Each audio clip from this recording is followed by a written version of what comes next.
Hello students, how are you? I hope you are healthy, safe and sound.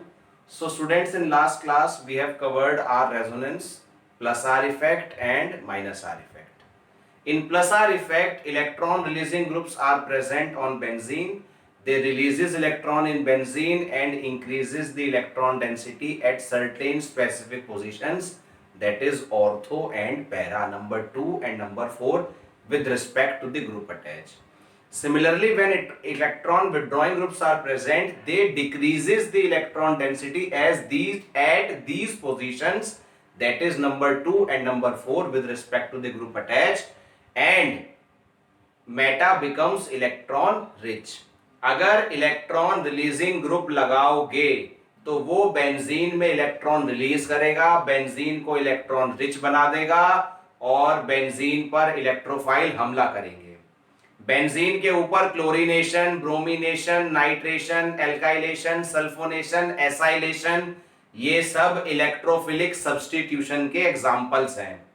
Halogenation में जैसे chlorination की बात करूं तो Cl प्लस बनता है हमारा इलेक्ट्रोफाइल, एल्काइलेशन में एल्काइल का कटायन बन जाता है, एसाइलेशन में एसाइल ग्रुप बन जाता है और नाइट्रेशन में नाइट्रोनियम बन जाता है। मैकेनिज्म में जाने की जरूरत नहीं है, हमें ये सीखना है आज के बेंजीन पर इलेक्ट्रोफिलिक सब्स्टिट्यूशन कैसे होता है, कौन कौन से रिएजेंट रिक्वायर्ड है, किसको लगाने के लिए क्या डालना होगा। जैसे आपने ये सीखा कि Cl को कहते हैं क्लोरो, Br को कहते हैं ब्रोमो, आज हम इन्हें बेंजीन पे इंट्रोड्यूस कराएंगे तो कुछ रिएक्शंस आएंगी। आपसे रिक्वेस्ट है प्लीज इसको लिख लिख कर याद कीजिएगा, कन्वर्जन का काम आपका आज से शुरू होने वाला है।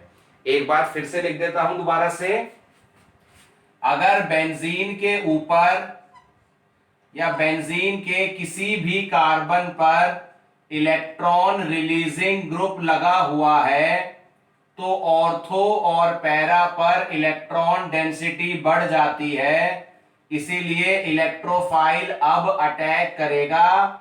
Electrophile will attack at ortho para position, वो इसी पोजीशन को अटैक करेगा। और अगर बेटा लगा दिया आपने इलेक्ट्रॉन विथड्रॉइंग ग्रुप, अगर आपने लगा दिया इलेक्ट्रॉन विथड्रॉइंग ग्रुप तो वो बेंजीन से इलेक्ट्रॉन बाहर निकालेगा, और जब बेंजीन से इलेक्ट्रॉन बाहर निकलेंगे तो ऑर्थो और पैरा पर इलेक्ट्रॉन डेंसिटी हो जाएगी कम, और electrophile will not attack ortho and para, therefore they will attack where, they will attack at meta position, ये मेटा पोजीशन पर हमला कर देंगे। बोलो बात समझ में आई कि नहीं? कारण ड्यू टू रेजोनेंस। अब मैं बेंजीन पर इलेक्ट्रोफाइल्स के अटैक करने वाला हूं,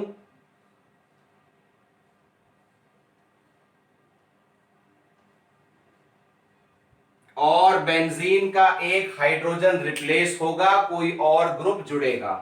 जैसे आपने मान लीजिए ये बेंजीन है बेटा, यहीं से बना लेते हैं पूरी रिएक्शन, और आपने बेंजीन में ऐड कर दिया chlorine in the presence of anhydrous AlCl3, तो बेंजीन के ऊपर लग जाएगा बेटा क्लोरीन और बाहर निकलेगा HCl। अगर तुमने बेंजीन पर डाल दिया bromine in the presence of anhydrous FeBr3, तो इलेक्ट्रोफिलिक सब्स्टिट्यूशन के मैकेनिज्म के द्वारा ऊपर लग जाएगा Br और बाहर आ जाएगा HBr।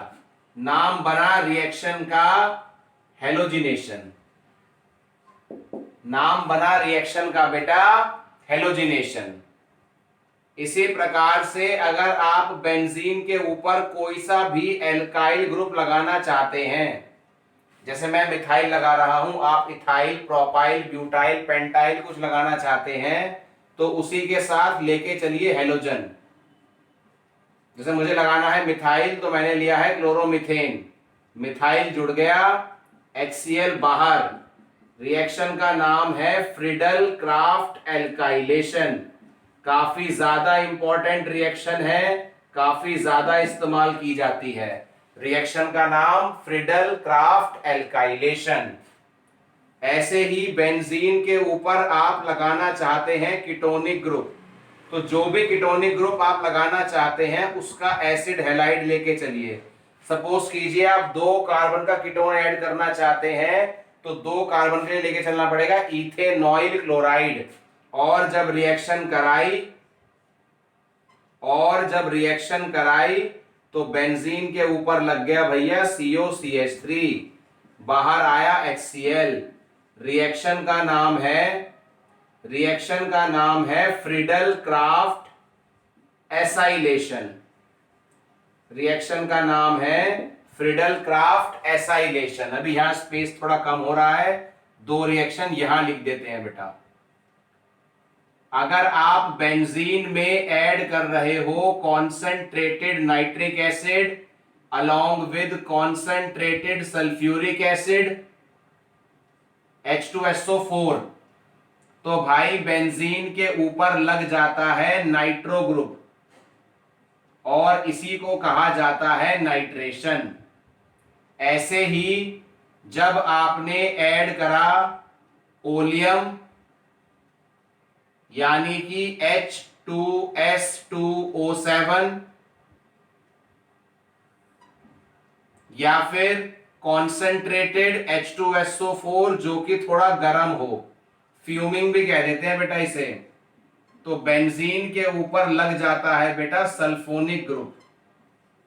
अगर नाम लिखूं तो ऊपर वाले का नाम है नाइट्रोबेंजीन, इसका नाम है बेटा नाइट्रोबेंजीन, इसका नाम है बेंजीन सल्फोनिक एसिड, इसका नाम है बेटा एसीटोफिनोन, इसका नाम है बेटा टोलीन, इसका नाम क्लोरोबेंजीन और इसका नाम बेटा ब्रोमोबेंजीन। अब एक एक बार तो आपने ग्रुप लगा दिया, कोई दिक्कत नहीं है। अब अगर दूसरा ग्रुप लगाना चाहोगे, क्योंकि बेंजीन के अभी 5 कार्बन बचे हुए हैं, इनके ऊपर भी सब्स्टिट्यूशन हो सकता है, तो आपको इस बात पर ध्यान देना होगा कि ग्रुप जो लगा है वो ERG यानी इलेक्ट्रॉन रिलीजिंग है इन बेंजीन और EWG। अगर बेंजीन के ऊपर कोई ग्रुप इलेक्ट्रॉन रिलीजिंग है तो वो बेंजीन पर इलेक्ट्रॉन डेंसिटी को बढ़ाएगा, और अगर इलेक्ट्रॉन विड्रॉइंग है तो बेंजीन पर इलेक्ट्रॉन डेंसिटी को घटाएगा। इसी वजह से हमारे डिफरेंट प्रोडक्ट्स आते हैं डिफरेंट टाइप ऑफ ग्रुप्स की वजह से, और इसी को कहते हैं बेटा directive influence of the group. जो ग्रुप पहले लग गया बेंजीन पर वही डिसाइड करेगा कि अब दूसरा रिएजेंट कहां जाएगा, दूसरा इलेक्ट्रोफाइल कहां हमला करे, ऑर्थो पे, पैरा पे या मेटा पे। आप इस सारी बात को ध्यान रखिए, अभी तुरंत आपको बात समझ में आनी शुरू हो जाएगी। Electron withdrawing group, electron withdrawing group, electron withdrawing group, और ये तीनों होते हैं भाई इलेक्ट्रॉन रिलीजिंग ग्रुप। तो पहले रिलीजिंग वाले एग्जांपल से समझते हैं। फिलहाल मैं जो नाम लिखे हुए हैं और जो बाय प्रोडक्ट है उनको हटा रहा हूं ताकि थोड़ा सा स्पेस बन जाए। आपको ये काम दोबारा से लिखना है, आपको ये काम दोबारा से लिखना होगा। क्या हमने बेंजीन का क्लोरीनेशन करा लिया एक बार, कोई दिक्कत नहीं है। अब अगर दोबारा क्लोरीनेशन कराया तो आप दोबारा लिखेंगे इसे। अगर दोबारा क्लोरीनेशन कराया तो प्लस आर इफेक्ट की वजह से दूसरा क्लोरीन या तो जाएगा पैरा पोजीशन पे यानी कि नंबर 4 पे, या जाएगा ऑर्थो पोजीशन पे यानी कि नंबर 2 पे। या तो जाएगा नंबर 4 पे या फिर जाएगा नंबर 2 पर। ऐसे ही होगा ब्रोमिनेशन में और ऐसे ही होगा एल्काइलेशन में। जरूरी नहीं है कि मैं एल्काइलेशन में दोबारा भी एल्काइलेशन ही कराऊंगा, मैं करा रहा हूं इस बार हेलोजिनेशन। तो भाई एल्काइल ग्रुप क्योंकि एक इलेक्ट्रॉन रिलीजिंग ग्रुप है, तो इसी वजह से Cl इस बार भी ऑर्थो और पैरा पर ही जाएगा। और यही हमें रेजोनेंस में मेनली सीखना था कि भाई रेजोनेंस की वजह से ही ऐसा हो रहा है कि ये रिएक्शंस जो कि इलेक्ट्रोफिलिक सब्स्टिट्यूशन का उदाहरण है, जिनके मैकेनिज्म की रिक्वायरमेंट नहीं है, फिर भी अगर किसी को दिक्कत आए तो मुझे बताइए, मैं आपको वो मैकेनिज्म भी बता दूंगा, आपके बिल्कुल भी काम का नहीं है। इस वाले को बोलते हैं पैरा, ये रहेगा मेजर क्योंकि दोनों ग्रुप दूर दूर हैं, दूर दूर होने से रिपल्शन होता है कम, स्टेबिलिटी होती है ज्यादा। पास पास आने से थोड़ा सा रिपल्शन बढ़ता है, इसलिए ऑर्थो वाला जनरली कम बनता है। ये बात इंपॉर्टेंट है, ध्यान से बैठाइए और अपने आप ब्रोमोबेंजीन का भी दोबारा से कीजिए, जो आपका मन करता हो वो कीजिए, चाहे तो एसाइलेशन कर लो, चाहे नाइट्रेशन, चाहे सल्फोनेशन। अगर इलेक्ट्रॉन रिलीजिंग ग्रुप लगे हुए हैं, दूसरा ग्रुप ऑर्थो और पैरा पे ही जाएगा। अब ये इलेक्ट्रॉन विड्रॉइंग का एग्जाम्पल है, और इसमें अगर आप कराना चाहते हो, से आप लोग क्लोरीनेशन ही करा रहे हो, ज्यादा पसंद आ रहा है तुम्हें, तो COCH3 विड्रॉइंग ग्रुप होने की वजह से अब ऑर्थो और पैरा पे हमला होने नहीं देगा, इसलिए अब अटैक होगा मेटा पोजीशन पे। इसीलिए अब अटैक होगा भैया कहां, मेटा पोजीशन पे। नाइट्रो ग्रुप लगा हुआ है और नाइट्रो ग्रुप में अब हम ऐड कर रहे हैं, दोबारा से नाइट्रेशन ही करा दो, चलो कोई दिक्कत नहीं है। कॉन्सेंट्रेटेड HNO3 और H2SO4 का मिश्रण है, तो भाई NO2 ग्रुप जो है विड्रॉइंग ग्रुप होने की वजह से अब अटैक करवाएगा मेटा पोजीशन पर। यानी कि आपको एक तो ये सिखा दिया कि कौन सा ग्रुप कैसे लगाया जाता है, दूसरा आपको यह सिखा दिया कि एक ग्रुप के आने से दूसरे ग्रुप के लगने में क्या दिक्कत आ रही है। दिक्कत यह आ रही है कि जो पहले बैठ गया वो या तो बेंजीन को इलेक्ट्रॉनिकली रिच बनाएगा या बेंजीन को इलेक्ट्रॉनिकली पुअर बनाएगा। जो बेंजीन को इलेक्ट्रॉन रिच बनाते हैं वो आने वाले दूसरे ग्रुप को डायरेक्ट कर देते हैं ऑर्थो और पैरा पोजीशंस पे। रेजोनेंस की वजह से हमने देखा नेगेटिव चार्ज उन्हीं पोजीशंस पर आया, और जो विड्रॉइंग ग्रुप होते हैं वो ऑर्थो और पैरा पर ही इलेक्ट्रॉन डेंसिटी को कम कर देते हैं, इसलिए इलेक्ट्रोफाइल ऑर्थो पैरा पे हमला ना करके मेटा पे हमला करता है। इस टॉपिक को बहुत ध्यान से पढ़ना है क्योंकि चारों चैप्टर में एप्लीकेबल होगा। पहले चैप्टर में आएगा क्लोरोबेंजीन, तो वहां पर ये हेडिंग आएगी। दूसरे चैप्टर में फिनॉल आएगा, ईथर आएगा, रिलीजिंग ग्रुप है, वहां भी हेडिंग आएगी। तीसरे चैप्टर में बेंजल्डिहाइड, बेंजोइक एसिड, एसिटोफिनोन आएंगे, वहां भी ये बात आएगी। चौथा चैप्टर एमाइन, बेंजीन में रिलीजिंग इफेक्ट दिखाने वाले केस में भी ये बात आएगी।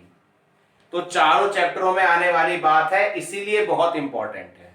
अब कुछ क्वेश्चन बोल रहा हूं, लिखिए, सॉल्व कीजिए, दिमाग लगाइए। थोड़ा सा टेंशन देने वाला टॉपिक है, अगर ध्यान से नहीं पढ़ा तो।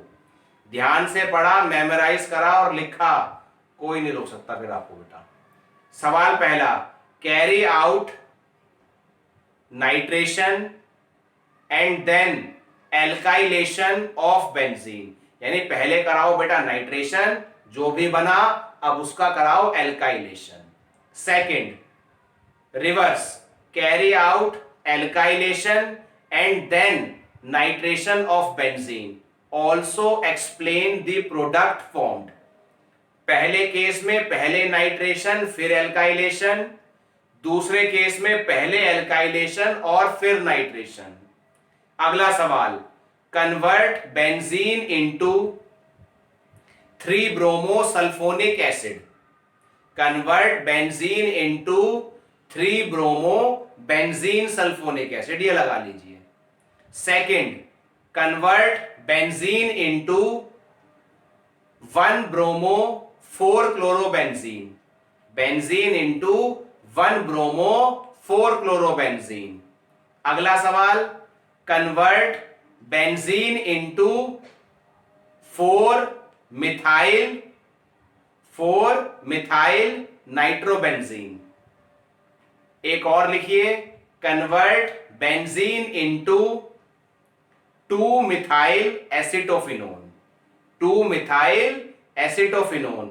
चार्ट 2 बार बनाने हैं, एक जो मैंने पहले लिखे थे और एक उसके बाद जो बना है, डबल डबल रिएक्शन करके। यहीं से आपको अपने क्वेश्चंस का हिंट मिलेगा। आज का काम दिमाग लगाने का है, सोचिए, आंसर आपको कल मिल जाएंगे। मिलते हैं बेटा अगली क्लास में। थैंक यू, जय हिंद।